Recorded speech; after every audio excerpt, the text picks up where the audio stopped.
Esiet sveicināti podkāstā Aiz durvīm. Ar jums šodien podkāstā būšu es, Elizabete Jurgelāne un Valērija Dimitrieva. Un šodien mēs parunāsim par to, kā ir būt jaunietim, kurš iztur atlasi lielos projektos un iegūst atzinību no nozares speciālistiem. Šodien pie mums ciemos ir Elizabete un Lizete. Meitenes varbūt pastāstīt nedaudz par sevi. Tu vēl esi sākt, es sāku. Nē, tu sāc. Ok, tad, es mēdīju nozarē pavisam nesen ienācu. Es īsti nezināju, ko es gribu darīt, un tad es sāku meklēt visādus projektus un pamanīju, ka ir tāda reklāma uz Mēdīju akadēmiju Latvijas televīzijas projektu. Jau aizpagājušā gada pašā gada beigās sāk parādīties tā reklāma, un tad izdomāju pieteikties, paskatīties, un tā esmu nonākusi, izpētījusi daudz vairāk nekā es gaidīju, ka es jau kad dzīvē redzēšu šīs aizkulises, un man liekas, esmu arī atradusi to savu vietu, kur es gribu būt, un tur mēs arī ar Elizabeti satikāmies. Cik jauki. Būtībā man tieši tas pats. Mēdīju nozarē vairāk iegāja iekšā tieši ar LTV Mēdīju akadēmiju, un tad kaut kā kopš tā laika neesmu īsti novirzījusies no tā. Kā jūs nonācāt Mēdīju akadēmijā? Man sākās ar to, ka, man liekas, mana mamma atsūtīja man to reklāmu, kas visur bija, un tad vēl kaut kāda draudzene ieminējās par to, ka, tu jau fotografē, tev jau patīk tās lietas, varbūt jāpamēģina. Un es sāku lasīt, kas tur ir nosacījumos, un tur ir montēt video. Es nekad mūžā nebiju montējis video, un es domāju, vai tiešām es gribu pieteikties, vai tiešām es tagad filmēšu, montēšu kaut kādu video. Man tur nepaņems, tur vēl skatās uz tiem radošumiem un visu pārējo. Un man šķiet, ko es tur darīšu. Beigās kaut kā runāju, man sapratu, ka baigi patīk tomēr. Un gribas redzēt, kas tur notiek, un varbūt jāpamēģina sazina, kas notiks. Un beigās jau arī viss ļoti labi sanāca. Mums atkal e-klasē ļoti aktīvi sūtīja visādus pieteikumus, kā bija jaunais gads, un tad, protams, ka kaut ko vajag jaunu, un tad visi sūtīja e-klasē, un es tā arī nevienam draugam īsti, ne mammai, ne tētim, nekam neteicu, ka es pieteicos. Man likās, ļoti forši jauns gads un jauns apņemšanās un tā, un tad es pieteicos, un kaut kā es tiku iekšā. Vēl joprojām nezinu, kā. Ir par to runāts ar mūsu mentoriem. Un laikam ir saprast arī, kāpēc esmu tikusi iekšā, bet tajā brīdī tas bija tāds, es nezināju, cik daudz cilvēku ir pieteikušies. Un tā, ka mēs uzzinājām, ka no 400, no 400? 360, no 400, mēs tikām 20 tikai iekšā. Un mēs ar Lizeti tieši runājām. Jā, mēs nezinājām, kā mēs tikām iekšā, bet mēs tikām. Jums neviens no tāda pasniedzējiem nestāstīja, kas bija tie nosacījumi, lai tiktu iekšā? Mēs esam runājuši, un mēs skatījāmies kopā jaunās sezonas pieteikumus, un tieši tad, man liekas, arī sanāca parunāt par šo tēmu. Un viņiem, man liekas, vairāk bija svarīgi tas, ka viņi redz, ka tu gribi tur būt, ka tev patīk, un ka tas nav tāds, ķepu, tā kā... Mamma teica, ka vajag, tāpēc es piespiedu kārtā uzfilmēt video, vispār neieliekot nekādu radošumu, nekādu domu tajā visā. Un tad man šķiet, ka to arī tajos mūsu darbos viņi vienkārši kaut kā pamanīja. Mēs arī varējām paši piedalīties tajā procesā, kad izvēlējās otrās sezonas Mēdīju akadēmijas jauniešus. Un tad mēs arī tā redzējām, ka nav īsti jau nekādu noteikumu, nosacījumu, pēc kā tieši ņem tu pasaki to un to automātiski tiec. Nē, tā nav. Tas ir vairāk tāds... kā teikt, X faktors, un ja tu redzi, ka tam cilvēkam tas tiešām patīk un ka tas aizrauj, tad tad tie cilvēki tik iekšā. Pastāstiet vairāk par atlasi, kādi bija nosacījumi, kādi bija jūsu uzdevumi? Man liekas, ka bija jāizpilda pirmkārt anketa kaut kāda, kur īstenībā pēc tam neņēma vērā. Tas bija vienkārši, lai uzzinātu jauniešu intereses vairāk tieši par to, kādi aizmirst par dažiem jautājumiem līdz gada beigām. Tad tikai pašās beigās viņi paskatījās, viņiem tāds, vispār bija baigi labās idejas jums. Televīzija. Jā, bija kaut kādi jautājumi, kas ir mūsu mīļākie influenceri un tā tālāk, un tad tur bija jāsaraksta, kaut kāda maza anketa, 10 jautājumi maksimums, varbūt kādi 7. Un, protams, ka galvenā daļa bija ierakstīt pašam savu video uztaisīt un tad aizsūtīt. Iepazīstināt ar sevi un pastāstīt, kāpēc vēlas būt šajā Mēdīju akadēmijā. Un tas viens tāds mazais apakšnosacījums bija, ka radošākajiem darbiem būs tā priekšroka. Jā. Un to arī mēs atlasē sapratām, kādēļ. Un arī tie, kas tiešām izlasīja to mazo punktiņu un pats padomāja, pasēdēja, tos, man liekas, arī uzreiz varēja redzēt. Un tie visi arī ir iekšā. gan pirmajā, gan otrajā sezonā. Tas sanāk, ka jums bija arī pašiem jāmontē tas savs video, lai būtu Jā. interesantāk? Jā. Mums bija gan ideja, gan kā tu pasniegs atbildes uz tiem jautājumiem, jo tur bija tie ievadu jautājumi. 5 jautājumi kaut Jā. kādi. Nu, kas tu esi, ko tu patīk darīt, kāpēc tu šeit piesakies un tā. Kaut gan jā. daudz to nebija izpildījuši, bet tāpat tik iekšā, tā kā tas radošais tiešām bija galvenais. Varbūt tas nozīmē, ka dažiem cilvēkiem tikai bija izpildīts tas video no 20. Nē, cik jūs tiešām tie video bija daudz. Ļoti. It īpaši tajā pirmajā sezonā, ka bija tie 360. Nu, varbūt kādam nebija tas video, varbūt kāds tur bija 2 reizes netīšām aizpildījis, bet lielākoties tiešām tie 360 video Jā. bija. Un mūsu mentori sēdēja un skatījās, viņi mums stāstīja, cik tas garš process bija un kā vispār iziet cauri tam un saprast, tagad, kuri no tiem 20 ir jāpaņem, ka tas esot bijis diezgan traki. Un tas bija jādara arī kaut kādā nedēļas laikā? Vai, nu, ja es Jā, nemaldos, diezgan kaut īsā kādā, laikā. Ļoti īsā laika periodā, un tam stāstīja brauc uz mediju, ne uz mediju akadēmiju, bet uz Latvijas televīziju, un tur skatījās tos visus video. Un tā, un īstenībā tie bija ļoti daudz cilvēku, kas to skatījās, ne tikai mūsu mentori. Jā. Kā jūs piešķīrāt radošumu saviem video? Elizabete? Tu pirmā tāds radošāks bija. Es jau teicu, ka es īsti nekad nebiju montējis vai filmējis video, un tāpēc es domāju, man kaut kas radoši ir jāpieliek, bet baigi samontēt es neko nemāku. Un es sēdēju, domāju, un man kaut kā prātā iešāvās tas viens kadrs no Mean Girls, kur iepazīstina ar to Regīnu, kur visiem tāds, es dzirdēju, ka viņai tur ir tas un tas. Un man bija tāds, kā, es vienkārši pajautāšu visiem saviem draugiem paziņām, lai nofilmē video no dažādām vidēm, kurās arī es esmu, tur, piemēram, no mākslas muzejiem, koncertiem, kur tu katrs pagadījās, un tad vienkārši, lai kaut kādā veidā iesaista, pastāsta tādā veidā nedaudz par mani. Tur daži draugi man bija koncertā un teica, es dzirdēju, ka viņi ir vislielākā latviešu repa fani un ka viņi būs katrā koncertā pirmajās rindās un tā kā parāda, kā viņi ir tajā vidē arī paši iekšā. Tā ka viss kaut kas mainās un jā, tādā veidā iepazīstinot ar mani, un tad beigās arī es parādījos tomēr tajā ekrānā un pateicu, ka, es gribu izmēģināt kaut ko jaunu, gribu paskatīties, kas tur notiek, un tas bija, kā arī man atcerējās vēlāk citi, ka tā kā video, tu biji tā meitene ar tiem ļoti daudziem cilvēkiem, un tāds, jā, tā bija es. Tas bija viens no maniem mīļākiem video. Jums pēc tam parādīja dažus, tie, kas atļāva, un man tiešām ļoti patika. Man atkal bija tāds ļoti mierīgs video, es biju nosēdusies vienkārši un pastāstīju par sevi, un, man varbūt bija tā pieredze bišķīt lielāka, jo es jau biju montējusi, un es biju taisījis, tās nav 2 īsfilmas spāņu valodā, bet tās nav ļoti tādas, wow. Bet tās nebija tādas, kādas jūs domājat, tās bija tādas ļoti vienkāršas un primitīvas vienā dienā uzfilmētas, bet, es tiešām montēju to arī visu un tā, un tad man arī bija neliela tāda pieredze, bet, un tad es apsēdos, pastāstīju par sevi, un beigās izrādījās, ka mani paņēma, tāpēc, ka es esmu bijis vienīgais cilvēks, kas teica, ka grib strādāt radio. Tā kā es pat nevaru pateikt, ka mans video bija baigi radošais, es vienkārši pateicu, ka es gribu strādāt radio, un tad arī tā kā katram bija tā sava feature, kas izcēla viņus. Un dažiem, kā man, kas vienkārši domāja iesaistīt ļoti daudz cilvēku, dažiem, kam vienkārši pieredze un tās intereses atšķīrās no citiem, tad tā arī mūs izlasīja. Ļoti dažādus cilvēkus paņēma. Bija tādi, kuriem tiešām pieredze bija ļoti liela, un tad ir tādi, kuriem vienkārši bija ļoti labi video un tā tālāk, un tad mēs bijām tādi, ar dažādām pieredzēm, ar dažādos līmeņos. Jā, dažādos līmeņos ar dažādām vēlmēm un ko mēs tur gribējām sasniegt. Tā kā tā. Sanāk, jums arī bija dažāda vecuma kategorija? Mums bija cilvēki, beigās tika jaunieši no, man liekas, ka 15 vai 14 līdz 20 varētu būt kaut kas tam līdzīgs. 14 līdz 19 varētu būt aptuveni tā. Tā kā bija arī tie brīži, kad tu redzi, ka tiešām tie jaunieši var savākties kopā no dažādiem vecumiem, dažādiem līmeņiem, un arī tā kā nav tā, ka tie, kas ir jaunāki, ka viņi tur mazāk māk, daži no viņiem montēja labāk nekā citi tur, kas šķietami, viņi jau vecāki, viņiem jau vajadzētu ātrāk tās lietas saprast, bet patiesībā ne, tie jaunākie arī ļoti ātri visu ļoti talantīgi.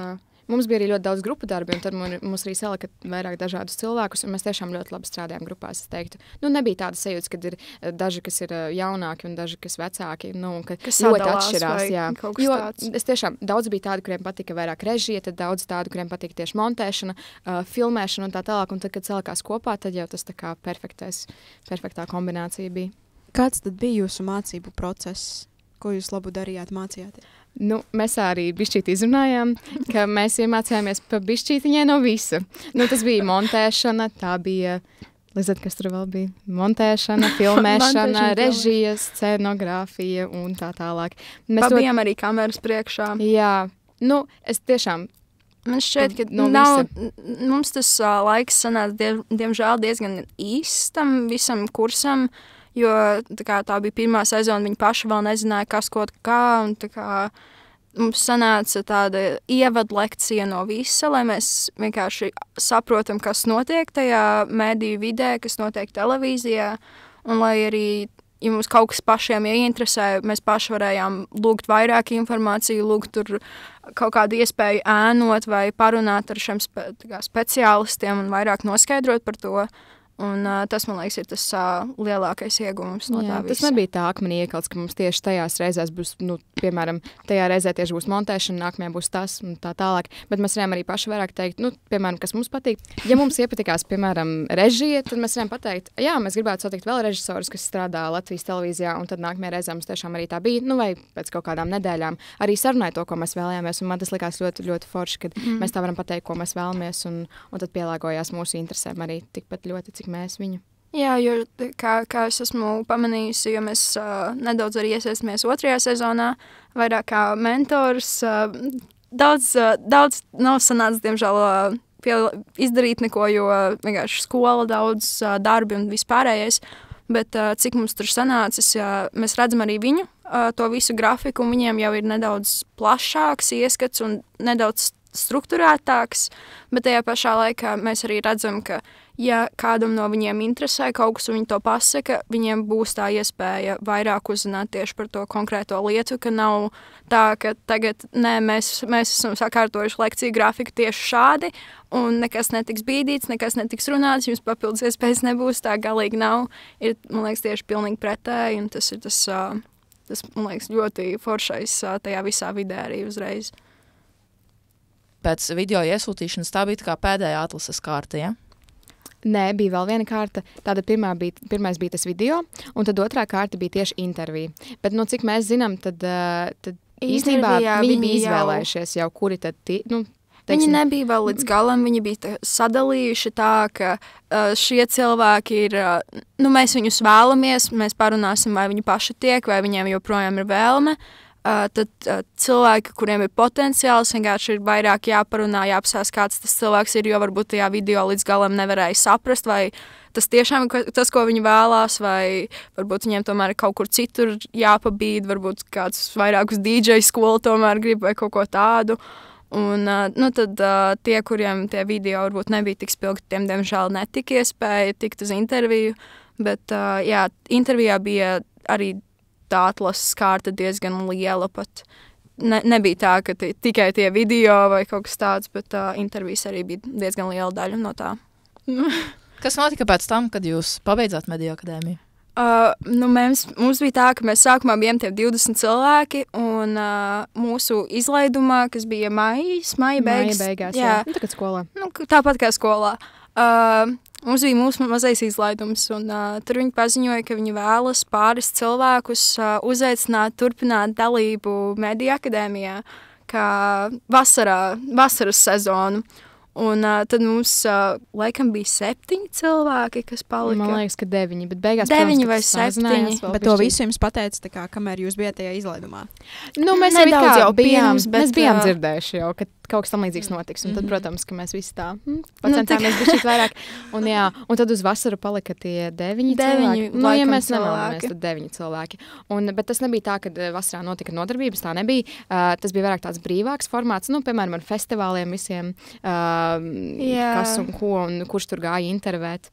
Tas bija vairāk tāds tiešām praktiskais, ja mums mazā laika dēļ sanāca vairāk padarboties ar teoriju un kaut kādām praktiskajām zināšanām, tad vasarā tas bija vairāk ar domu, ka mēs vēlamies iesaistīt jauniešus praktiski šajā vidē, Un tas nenozīmē, ka tie pārējie, kas absolvēja, ka viņiem arī visas iespējas cieta, arī viņus aicināja, arī viņiem piedāvāja, ja kādam interesē, joprojām tā kā viņam piedāvā, tur palīdzētu, pastāstītu, ja kāds vēlas par režiju vairāk uzzināt, viņiem joprojām to pastāstītu. Tas nav tā, ka viņus pilnībā izslēdz, bet tiem 9 bija tāda aktīvāka komunikācija, vairāk viņus sauca, iesaistīja. Un tādā veidā arī uzzinājām vairāk par to, kā tieši praktiski darbojas visi dažāda veida projekti, un arī pašām sanāca iesaistīties dažādos projektos, kas iepriekš nebija. Kas tev bija par projektiem? Mums bija tāda fantastiska iespēja. Pirmo reizi, laikam, mēs aizgājām strādāt tieši šovā reāli par asistentiem, un pēc tam jau arī caur dažādiem kontaktiem mums bija tāda iespēja pastrādāt par asistentēm tādos projektos kā Humpala medības. Tad bija Pārdzied mani muzikālais šovs LTV1. Tur mums bija tā pa vienai epizodei, ne jau visā lielajā projektā, bet tomēr redzēt tās aizkulises, kā katrā vietā atšķirās tas, un kaut kādas mazās lietiņas palīdzēt tur. Jā, un pēdējais bija Supernova. Supernova, tas, man liekas, mūsu tāds lielākais highlights. Kā jūs paaicinājāt uz šiem projektiem, vai jūs pašas kaut kā izrādījāt savu vēlmi? Ja pareizi atceros, mums no sākuma uzaicināja uz tieši Humpala medībām paskatīties, kā tur notiek, jo mēs kaut kā bijām tā parunājuši, ka mēs gribētu redzēt, kā tad, tos lielos šovus taisa, un tad mēs tur bijām, un kaut kā tie kontakti saglabājās, un tad nākamajās reizēs jau mums pašām pajautāja, hei, vai jūs negribētu atnākt paskatīties, un tā, un tad mēs sarunājam arī pastrādāt Supernovā, bišķīt paskatīties, kā tur lietas notiek. Tā kā lielākoties tas ir tas, ka mēs pašas sākām izrādīt iniciatīvu, ka mēs gribam darīt, ka mēs esam gatavas iesaistīties, ka mums interesē, un tad, man liekas, tie cilvēki arī to uzreiz ļoti redz un novērtē, un tas ir gan iemesls, kāpēc mēs palikām tajā vasaras sezonā, kāpēc mēs palikām tagad kā mentori, ka vienkārši mēs vēlamies, un mēs daram, un mēs tiešām cenšamies, un tad arī to novērtē. Un tas ir tas arī patīkamā lieta visā tajā vidē, ka tie cilvēki ir paši atsaucīgi, un arī, ja kāds cits vēlas iesaistīties, piemēram, nākotnē, ja būs vēl Mediju akadēmija, un cilvēkiem ir vēlme vienkārši to darīt, izrādīt iniciatīvu, un, man liekas, tas vienkārši atnāk atpakaļ kā labie karmas punktiņi. Jā, mēs tā nebijām domājuši, ka tā būs, bet beigās izrādījās, ka tomēr tā vēlme kaut ko darīt bija svarīgāka nekā tas, ko tu māki darīt, jo vienmēr jau var piemācīties klāt kaut ko, un par to pašu montēšanu un tā tālāk, to var vienmēr iemācīties, bet galvenais ir pašam gribēt un pašam iesaistīties, jo tā, mēs tiešām ļoti novērtējam to, ka mūs uzaicinājušiem visiem šoviem paskatīties, kā notiek projekti televīzijā. Ko jūs darījāt šajos projektos? Mums bija tādi mazie darbiņi. Laikam vislielākais, plašākais darbu saraksts bija tajā reāli, kur mēs tiešām gan apzvanījām iespējamos potenciālos dalībniekus, gan mans mīļākais darbs ir bijis klapītes sišana gan reāli, gan Humpala medībās, gan Supernovas aizkadru video. Jā, tā ir kļūst par tādu kā izetas lietu. Tā ir mana mīļākā lieta katrā projektā. Es teicu, krāju, cik reizes es esmu klapīti situsi. Jā, cik jau ir? Es nesagatavoju to matemātiku vēl.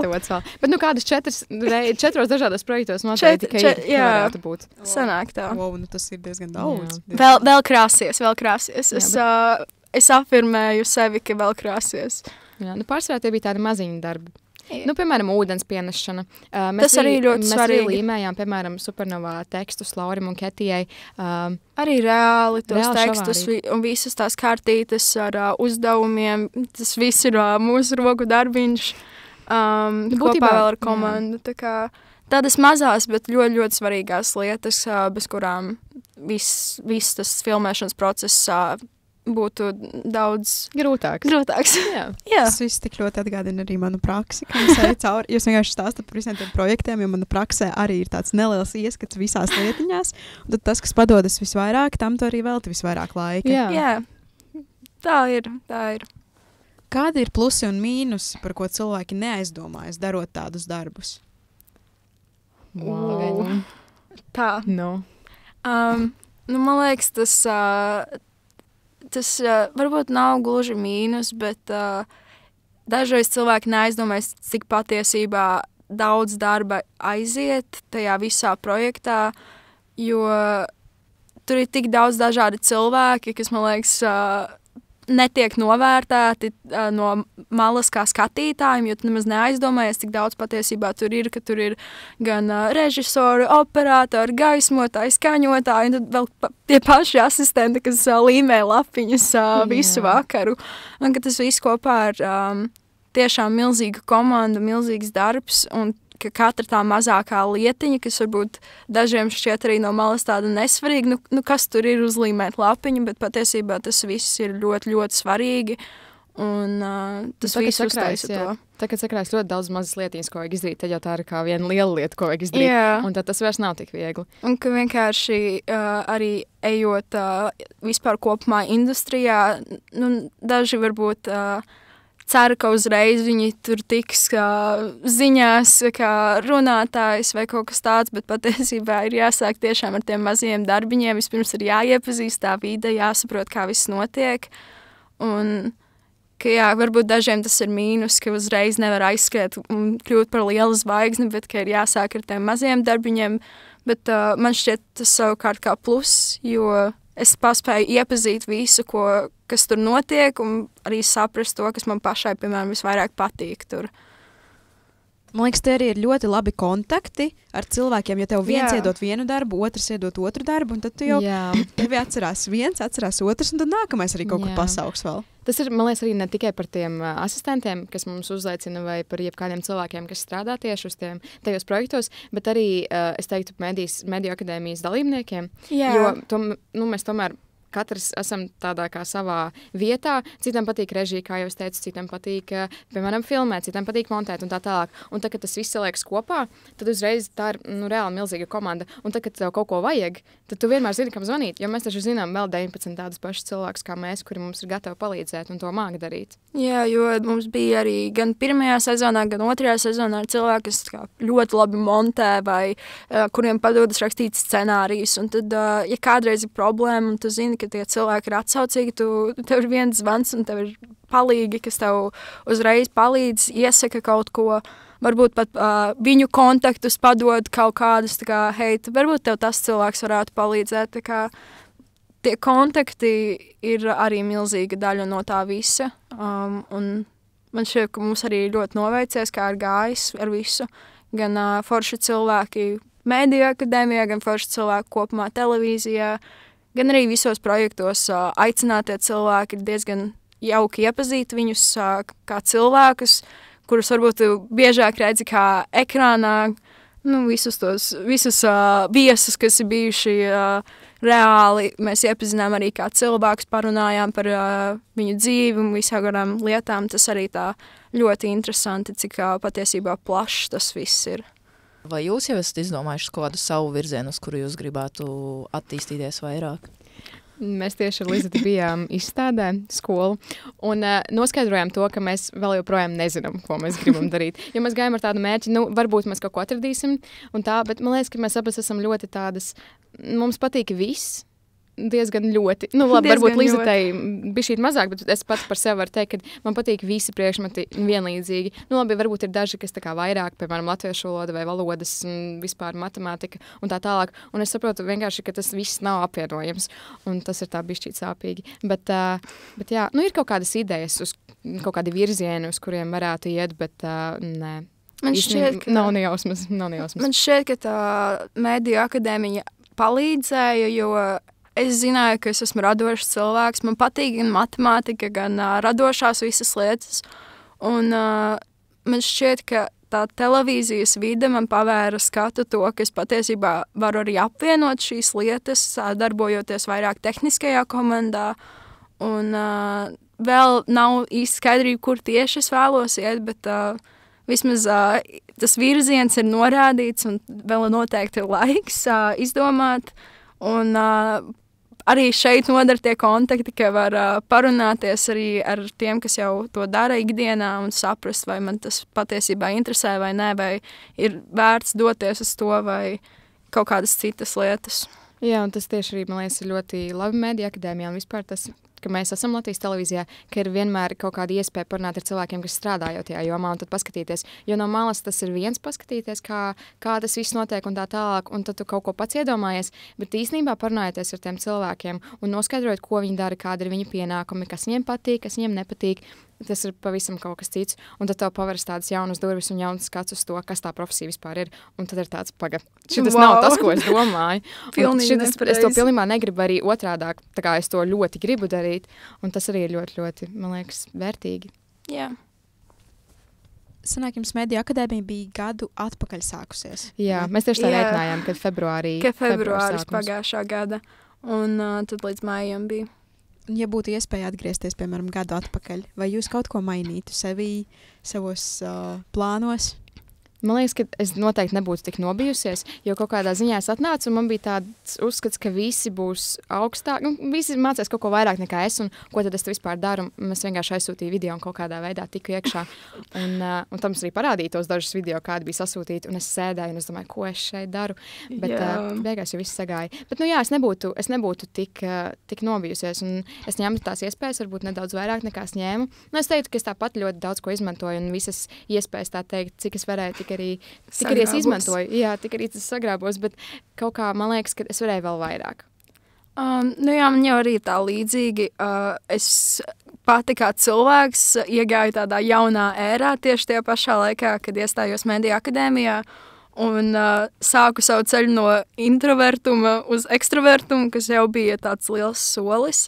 Bet noteikti var just to, ka sākumā es biju nobijusies, tāpat kā Elzbeta. Un mums tāds smieklīgākais no atskatiem, man liekas, par Mēdija akadēmiju, tad, kad mēs vasarā sākām runāt, ka mēs jau esam darbojušās visos tajos projektos, un mēs vienu dienu sēdējām, un mēs sākām runāt, mums tāds, bet mēs pirmajā dienā, mēs sākām runāt, mēs vispār nepazinām, un mums bija tā saruna, ka mums šķiet, ka mēs lidosim ārā. Ja mēs runājam, tā kā, visi tur kaut ko stāst par savām montēšanas prasmēm, par vēl kaut ko, un es tā kā skatos viņu tāds, ko tu māki? Viņa tāds, neko. Ko es māku? Neko. Mūs vēl biedēja, ka metīs ārā. Protams, ka tā beigās nenotika, bet mums biedēja, ka, būs smagi. Izbalsošana, būs smagi, būs riktīgi jāstrādā. Un es skatos, un man liekas, kur esmu atnākusi. Bet jā. Mēs tieši toreiz nosmējāmies, ka mums tāds sajūta, ka mums metīs ārā, ka mēs neko nemākam, ko mēs te esam atnākušas. Tad knapi samontējušas vienu video, kamēr te ir reāli cilvēki, kas ar to nodarbojas, bet beigās mēs esam viena no mentoriem, kas ir palikuši vēl pēc tam un šobrīd joprojām darbojas un ņem visas iespējas, ko mums dod. Tā kā tiešām, man liekas, tā bīšanās bija lielāka nekā tie draudi, kas nāk tev virsū, bet tas bija tāds interesants atskats mums pašām. Ko lai saka, viss, kas notiek uz labu. Tieši tā. Vai jūs plānojat turpināt tur palikt un attīstīties? Jā, vai vispār jums ir jau piedāvājuši kaut kādus, praksi, darbu, kaut kā piestrādāt, piepelnīties arī tur?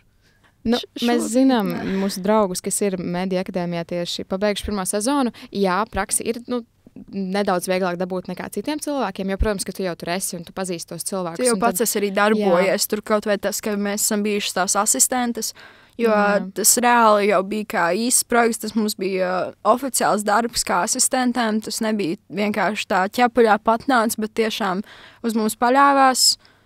Citi projekti bija tādi, kur mēs vienkārši paskatījāmies, kas tur notiek. Protams, mēs arī palīdzējām ar visādām lietiņām, bet tad tas projekts reāli bija, mēs tiešām tur strādājām. Jā, ka tur tiešām visu darām, ņemam un uz mums paļaujas un visas kļūdas tiek uzskaitītas. Un tā kā nav tā, ka nebūtu jau bijis šādas iespējas, bet es domāju, ka arī nākotnē vēlme ir. Un galvenais atkal šeit ir runāt un parādīt to, ka mēs vēlamies. Un es domāju, ka arī iespējas varbūt atvērsies, ja būs viņiem no viņa puses iespēja to piedāvāt arī. Jā, man liekas, ka ja tu vienreiz esi ticis televīzijā, tad tu īsti nekad netiksi vaļā pēc tam. Ja tu izrādi, protams, savu interesi, un tas nav ļoti grūti tur palikt un skatīties, kā visas lietas notiek. Tā kā, man liekas, ka mēs noteikti ar Lizet abas divas to, ko mums dos, mēs visu ņemsim. To mēs visu ņemsim, tiešām. Un mēs arī ceram, ka mums piedāvās visādas jaukas lietas nākotnē. Jā. Super, liels paldies jums, dāmas, par to, ka jūs padalījāties ar savu pieredzi, pastāstījāt, kā bija. Šoreiz pat mēs mazāk runājām, vairāk klausījāmies, kas ir ļoti, ļoti interesanti un nepierasti mums. Tā ir, ka no mēdījiem atnāk. Jā, bija prieks ar jums parunāt. Ļoti interesanta saruna izvērtās. Es uzzināju daudz ko jaunu, ko es nebiju zinājusi. Paldies jums, meitenes, ka jūs piekritāt padalīties. Paldies par drosmi. Esiet drosmīgas un atvērtas idejām. Tieši tā. Paldies, ka uzņēmāt. Jā, paldies, ka piedāvājāt. Jā, mums pašiem ir liels prieks. Varbūt nedaudz jāpastāst arī, ka es tomēr esmu ar jums pazīstama nedaudz ilgāk. Arī tikāmies Supernovā kopā pastrādājām, kopā pildījām asistenta pienākumus. Jā, tā viņš ir. Tā pasaule maza. Tā arī tie kontakti tiek iegūti. Jā, tāpēc jūs esat šeit, tāpēc mēs esam šeit, un tāpēc viss notiek, viss turpina darīties. Paldies skatītājiem, ka klausēties šo epizodi. Klausēties arī mūsu nākamās epizodes Spotify un YouTube, un tiekamies jau nākamreiz. Atā!